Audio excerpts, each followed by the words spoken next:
Never be afraid to trust an unknown future to a known God. Amen. On a spring day in May of 1942, Corrie ten Boom heard a knock at her door. She opened it to find a woman whom she had never met before. The woman was sharply dressed and held a small suitcase in her hand. Yet something seemed odd. Though springtime, the woman wore a fur coat, a heavy veil, and gloves. Though put together, the woman seemed hurried. She explained that she was a Jew, escaping from her home and seeking a place to hide. Now, Corrie had come from a family of watchmakers in the Netherlands. She had learned the trade, but spent much of her adult life ministering to those in need. She had fallen in love with a man once, but when she left, she knew she would never marry and sensed that God had other plans for her. That somehow that experience of heartbreak was a part of a mysterious preparation for work that she knew not of at that moment. Amen. The woman at Corrie's door had heard that she had provided assistance for her Jewish neighbors in their time of need. Corrie and her father Casper readily welcomed the woman. He spoke to her with confidence, saying, "In this household, God's people are always welcome." Never be afraid to trust an unknown future to a known God. Slowly and steadily, more Jews learned of the hospitality of Corrie and her father and the hiding place that they offered. As the number of refugees they cared for continued to grow, Corrie and Casper made plans to build a secret room in the upper floor of their house. The room was hidden, so hidden that it protected 6 Jews when a raid occurred 2 years later. On February 28, 1944, the Nazis arrested Corrie and her family. They separated Casper from his children, the brothers sent away from the sisters. Corrie spent months alone in a colorless, dirty prison cell. Then she and her sister Betsy were sent to a concentration camp in Germany. The concentration camp was dark, filthy. The future, bleak. Chances of survival, slim. Infection and disease were rampant in the barracks. Corrie remembered the fleas and the pain that they caused. And yet, her sister Betsy offered her hope amidst the horrible conditions that they had been placed in. She read from the scriptures, telling Corrie, "Give thanks in all circumstances." Betsy was a woman who could see the beauty in all things. And she continued, "Corrie, the Bible doesn't say in pleasant circumstances. Fleas are a part of this place where God has put us." So the two of them, in the dark, dirty, sickening barracks, gave thanks for the fleas.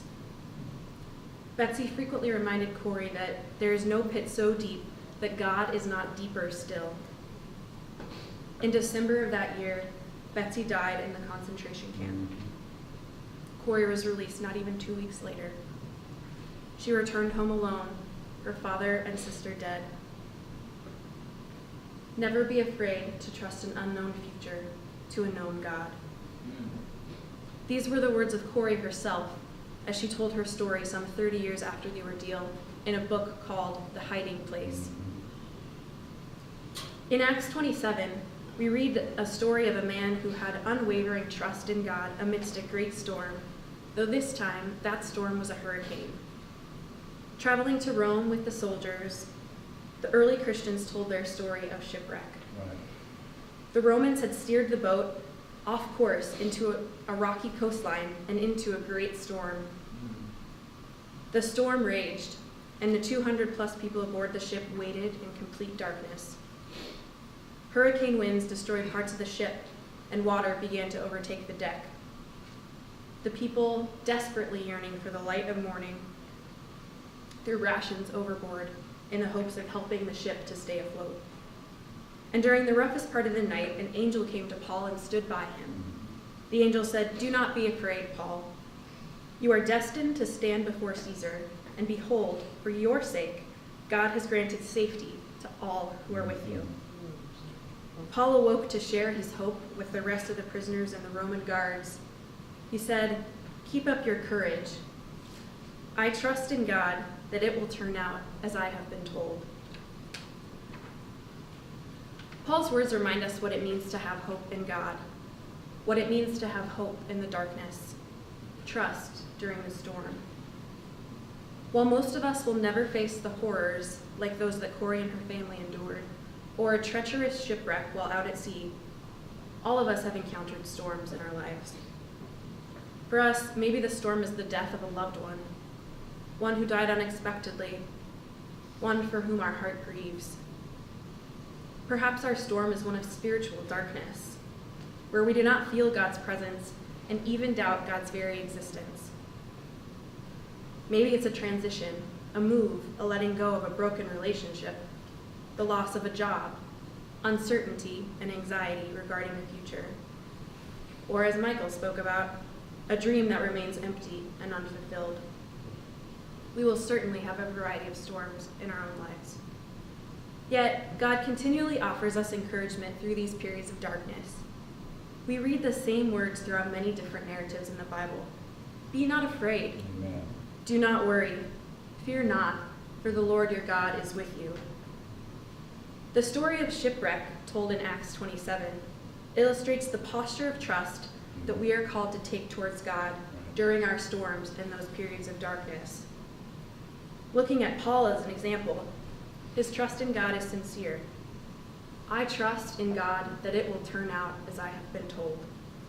Here, Paul is facing death, both in the midst of the storm and in the fact that as he is en route to Rome, where he, a prisoner, will be executed. We too are invited to trust in God that it will turn out as we have been told. The scriptures tell us time and time again of the deep love that God has for us, of God's power to bring peace and joy, even in times of severe suffering. Through Jesus' cross and resurrection, we are shown that even death itself has no power over the love of God. Amen.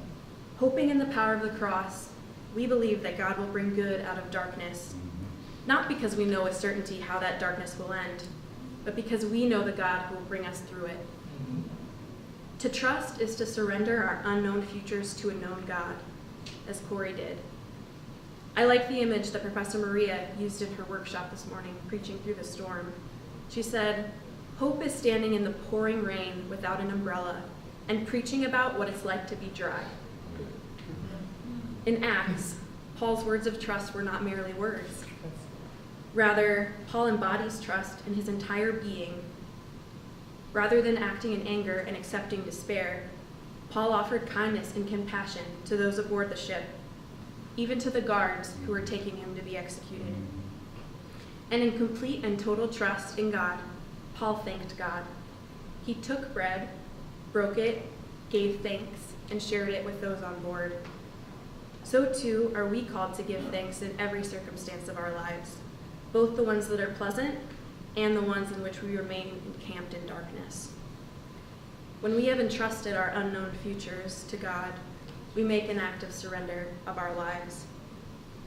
We give our lives and our desire for control of the situation to God. By giving thanks, we affirm God for who he is and for his promises to us, even though we face much uncertainty in the present. The decision to trust and to give thanks is not one that is based on emotion. It's a choice, an action, a faith and courage in God who is greater than the darkness. It is to say and to know that God is who God says God is, that God's power can work through any circumstance, even the ones in which we might have chosen the wrong decision, or like the sailors, the wrong direction. And God is faithful. Never be afraid to trust an unknown future Amen. to a known God. After the war ended, Corey opened her home to victims of the violence and survivors of the Holocaust. With God as her unwavering center, she poured herself into the lives of refugees, cared for them, loved them. Later on in her life, she met a former Nazi soldier. Embodying total trust, she prayed, I cannot forgive him. Give me your forgiveness. And in that moment of surrender, of hoping in God's power to make her dry amidst the pouring rain, she forgave her oppressor. I don't know about you, but the story of Corrie ten Boom is very challenging to me. But the reason why her story is so inspiring is because she herself was deeply challenged. She thought it impossible to give thanks and to love the way that Betsy, her sister, was encouraging her to do. And it's in the midst of that fear and desperation that she was challenged.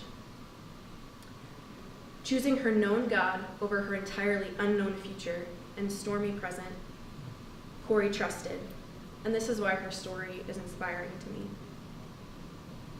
Even though we do not know with certainty how the storms and darkness of life will end, God invites us to trust. To trust in the God who brings light out of darkness, brings beauty out of pain, brings life out of death. When hope is lost, there is a decision we are invited to make, and that is to trust. To trust in God is to believe and to know that God's purposes will be fulfilled, even when our feelings and emotions and our present circumstances tell us otherwise. To trust is to be content in not having all the answers, but knowing the God who does. To trust is to surrender an unknown future to a known God, as Corrie did. It is to live with the confidence to say, as Paul does, I trust in God that it will turn out as I have been told. Amen.